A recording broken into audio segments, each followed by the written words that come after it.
சாதனை செய்வது கூட அந்த எடப்பாடியார் டிஃபன் வெட்டுறது மட்டும் திமுக பராமரிப்பு இல்லாமல் இருக்கிறது காரணமாக திமுக ஆட்சி இருக்கிறது. முத்தரையர் அவர்களுக்கு மாலை அணிவித்து மரியாதை செஞ்சுவதற்காக இங்கே வந்திருக்கின்றோம். பெரும்புடு முத்தரையர் சிலையை உருவாக்கியவர் நமது மாண்புமிகு இதய தெய்வம் மறைந்த புரட்சி தலைவி அம்மா அவர்கள்.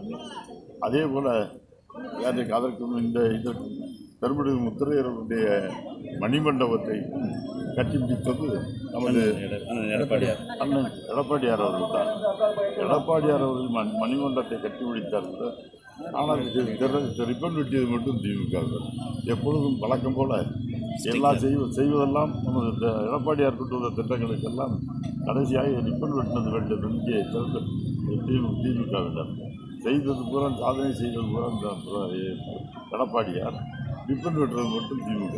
அதுபோல் இங்கே பெரும்புடு முத்தரையர் அவர்களுக்கு பெருமை சேர்த்த மணிமண்டபம் கட்டினதும் சரி, இந்த சிலையை உருவாக்கியதும் சரி, அனைத்து இந்திய அண்ணா திராவிட முன்னேற்ற கழகம் அனைத்து இந்திய அண்ணா திராவிட முன்னேற்ற கழகம் ஆட்சி வந்த புரட்சி தலைவி அம்மா அவர்கள் முதலமைச்சரானதுக்கு பின்புதான் இந்த முத்தரையர் சமுதாயத்திற்கு தனி மரியாதையை உருவாக்குகின்ற வகையில், சிறப்பு மரியாதையை உருவாக்குகின்ற வகையில் பெருமன்னர் பெரும்புடு முத்தரையர் அவர்களுக்கு மரியாதை செய்கின்ற வகையில் இந்த இவ்வளவு சிறப்புகள்லாம் செய்யப்பட்டது.